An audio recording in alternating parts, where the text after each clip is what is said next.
Thursday edition of Family Matters because Kevin was off helping families yesterday, which was Wednesday. But anyway, Kevin Peterson and all the dogs behind him. Welcome, Kevin. Look at that. There's one. Hey, my friend, how are you? It's good to They're see like you. gerbils. They're like gerbils. They just walk around wherever. But you know what? Kevin and I were talking pre-show, and we were like, how can we help more families? And Kevin's just like, let's just keep doing the show. So I'm going to keep listening to Kevin.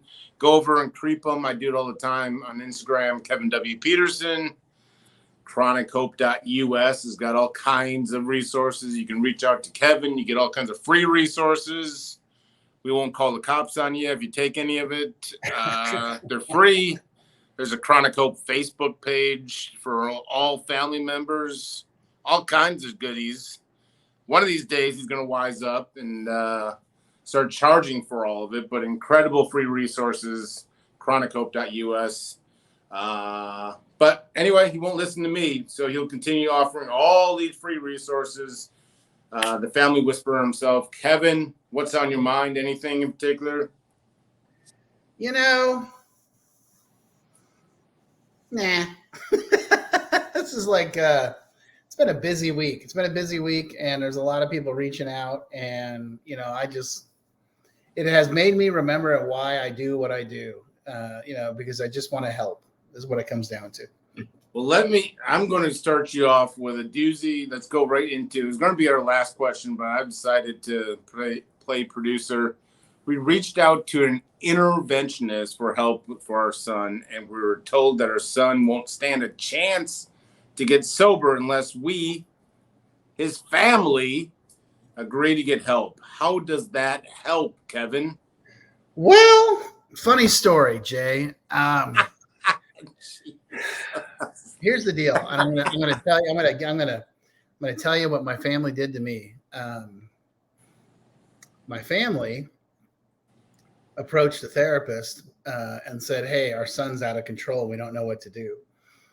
And the therapist, this is in 1990, and the therapist said, what you guys got to do is get all on the same team and create a solidified front with him and just set the boundary and say, we love you, but we can't do this anymore. And if you want to keep doing it, that's your prerogative and that's fine, but we're not going to participate in that. And if you want help, we'll help you. And that's where they left it. My dad hit me with that, and there was no options. And I tried negotiating and bargaining. And so the answer with the question you asked is, why does the family have, because what had to happen is my family had to get healthy first. Because that rose the bar. If the entire family was going to get healthy and say, hey, we're no longer going to participate in this behavior, if I wanted to be part of the family, I had to join up. Or I had to get to that space where I was ready to make that happen. That's the answer to the question. Family systems heal when somebody takes a stand and says, this has to change. And I'm going to be the one that says this is going to change. And then, fortunately, there were 3 of them and 1 of me. But it can work even if there's just 1 of you. I mean, someone has to stand up and say, this isn't going to work anymore. I can't do this anymore. And that's how we create systemic change. And that's why the answer to the question is, the interventionist said, hey, look, if you're not willing to participate, because here's the thing, right? For too long, our society has looked at it this way. In our family, there's 1 person that's a problem.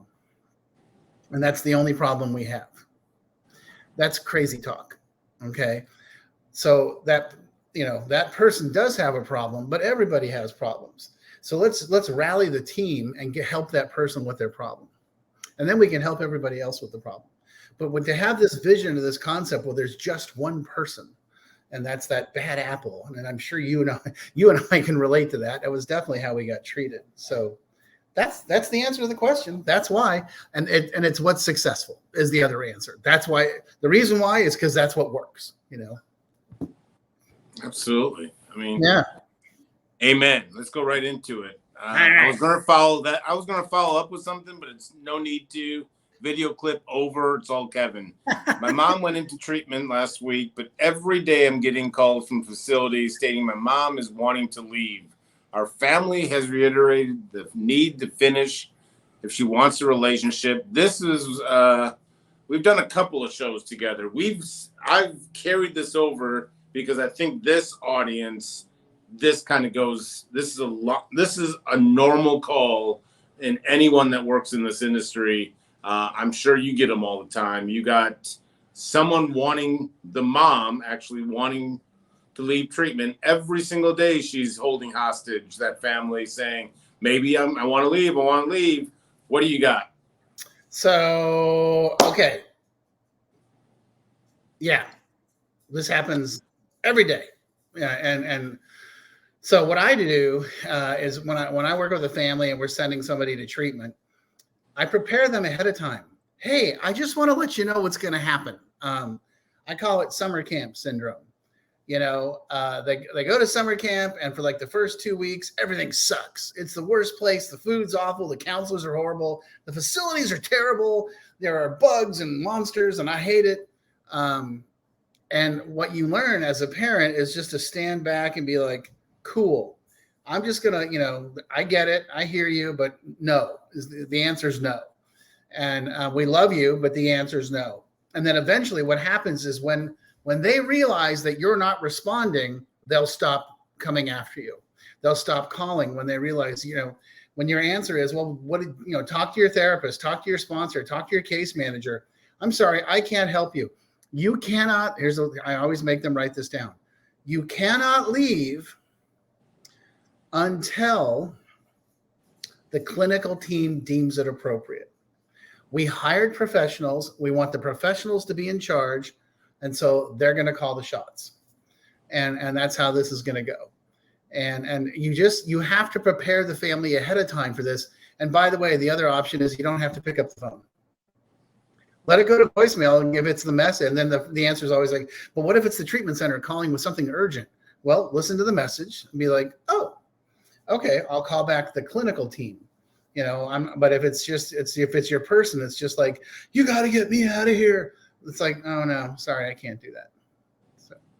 Now you gave a snapshot, and I think this goes right into what we were talking about, getting in their own help. I mean, what you're talking like is, well, you got families being coached by you and others. I mean, that's what it looks like to get into help and to be able to converse healthy, like you just laid out. Because I'm sure there's a mom or a dad sitting at home watching us right now saying like, oh, I wish I could say that to Johnny when I don't have the guts to. That's what we talk about when getting into your own help. There's professionals out there. The family whisperer himself, Kevin Peterson. Like this is exactly where it says, like, how does the family need to get help? You can help by having healthy boundaries when he calls every single day threatening to leave. So, boom. Yeah. And that's what a good family addiction coach should be doing is preparing the families ahead of time and being proactive. Hey, I want to let you know this is going to happen because it always happens. It always happens. I just had a kid go to treatment last week or 2 weeks ago, and the parents were like, as soon as he said yes, within 5 minutes, he tried to start negotiating. And I was like, I told you, and they're like, yeah, no, you called it and you gave us all the right answers. And I'm like, just stick to your guns. Yeah. It's a heck of an investment to send someone to treatment. I don't understand. I get it, but why not add just one more layer? Bring on a Kevin Peterson, I'm just any kind of professional to be able to walk you through the whole process. Why do families think that they have to do it themselves? It's an incredible investment. I get it all the time. My suggestion is always go just one layer further and bring on a Kevin Peterson. It's worth the investment. Our son is living in his car despite several discussions with us to get help. His car is going to be repossessed due to lack of payment. I feel like I should pay the debt to keep car. Suggestion. No, I totally get where you're coming from. And I know this is scary. I want to start with right there that I know this is scary. Do not pay the debt on the car. Let the car be repossessed. It's probably going to come with debt for him as well. Having been through that before. And so this is your opportunity to say to him, hey, we're still willing to put you in treatment, or sober living or whatever situation he's in. This is your opportunity to say, God, I'm really sorry to hear that. By the way, our offer still stands. Don't spend the money on the car. Offer to spend the money on treatment, on some level of treatment that comes with a place to live. And, make it clear and concise that, hey, we love you. We're not mad. We're not angry. We think you're great. We just, if we're going to help, this is what the help looks like. Don't let him dictate the help, because that's just enabling and perpetuating the sickness alive. And that is just a straight and simple answer. Well, why follow up after Kevin Peterson? I've learned it's why no one's listening to me afterwards anyway. So my son, who is struggling with substance abuse, has always just pushed us away when we try to help him get help. Does addiction just rob you of love?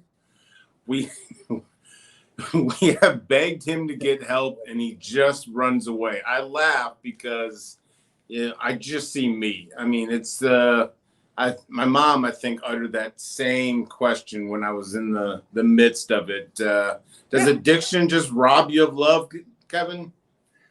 Oh my gosh. You know what addiction does? It robs you of reality, and I like that. Yeah, it puts you in this freaky deaky space where, you just don't know. You don't know true from false. You don't know up from down.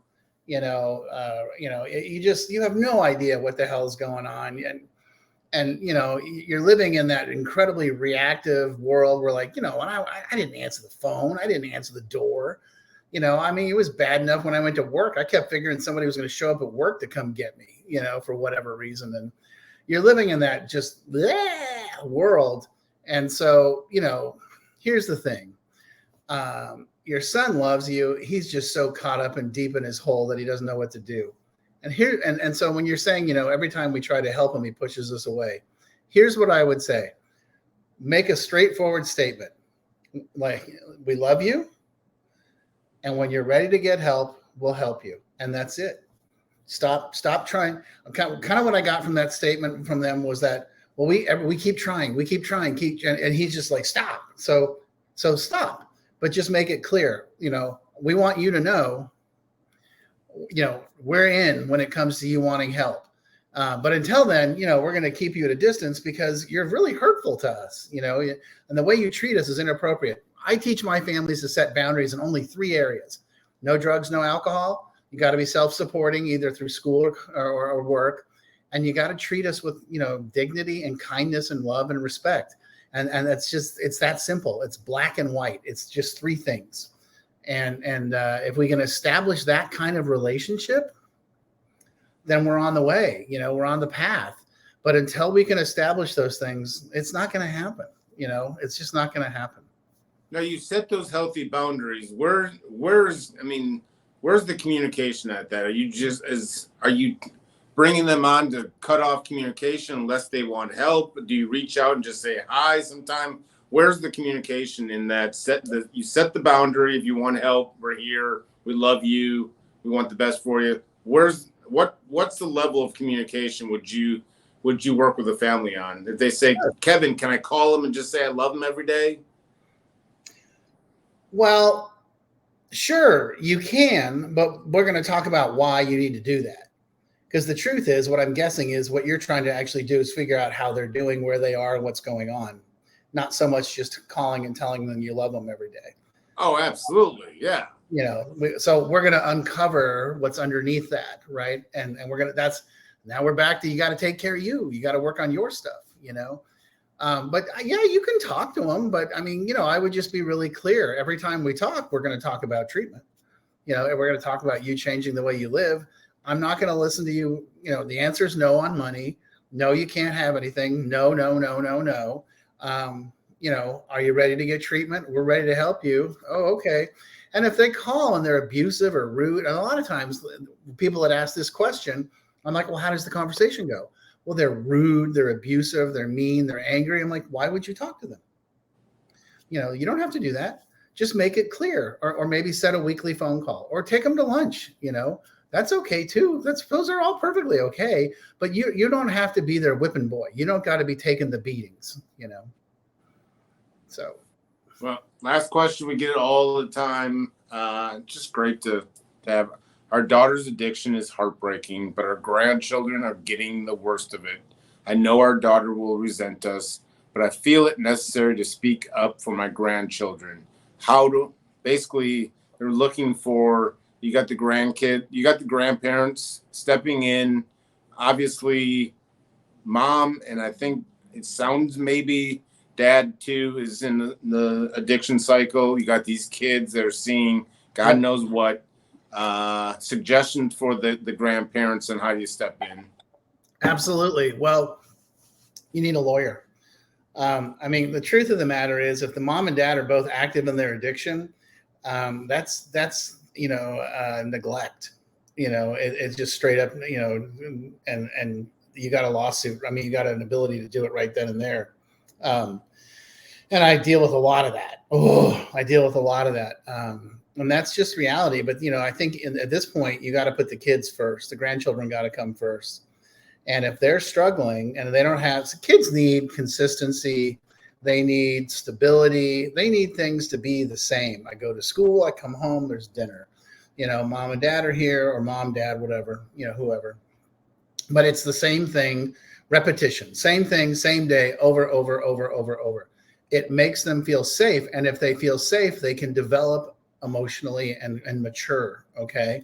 But if they don't, then it stunts their emotional growth and it stunts their maturity. And that's where we start getting a ton of mental health issues. You can actually look that up on the ACE study on the cdc.gov, ACE, accumulated childhood experiences. And it's all about the levels of trauma that kids experience and then the long-term effects it has on them. And kids that grow up in that environment, oh man, it's brutal. It's just brutal. And so I would tell you, the sooner you intervene, the better, and get custody, get medical decision-making, and just start, look, I know this is going to suck. You already raised your kids. It's not fair, but this is what you got. So we're going to do that. But in the meantime, we're also going to come back to the parents and be like, hey, you need to go to treatment. You need to get sober. And we'll point you in the right direction and we'll help you find those services. But until then, we're taking care of the kids. So, yeah, kinship adoption is brutal. It's hard on everybody and everything. But when you have kids that are parents that are struggling with drug addiction or alcoholism or even severe mental illness, the kids pay the price, and it's just not fair. It's just heartbreaking. I hear more and more stories and so forth of just the kids not even knowing, just living in a addict's house. These kids, just what they consider normal or something. I came across someone that the 7-year-old thought just was normal to have wash out the needles while and dry them. And she's 7 years old, thinking that that's just what every other house that in her school's doing, and never bringing it up. And it's heartbreaking. And like I said, you guys are investing a lot of time, energy, and money into treatment. I'd go one layer more. Reach out to chronichope.us, and Kevin, he can guide you. He's also his book that is amazing. He's got 2 of them. Probably working on his 3rd, and he needs to have a 3rd one. Needs to have a 3rd one. But anyway, Kevin, we're going to do this every week because you keep telling me, let's keep doing it. We'll keep doing it. And that's all you care about is helping families. And I respect that. So let's do this again next week. Kevin, always a pleasure. It's my pleasure. I enjoy the time. I enjoy you putting out all the effort and making this happen. And, Oh, this is the easy part. The questions is, I count the minutes trying to get these questions in front of you because it's like sometimes I don't even know. And I've been doing this for 12, 14 years, whatever it may be. And I was like, Kevin would know the answer to this. I don't know what to say. So what would Kevin do? We'll find out next week. All right. Look forward to it. I'll see you. All right.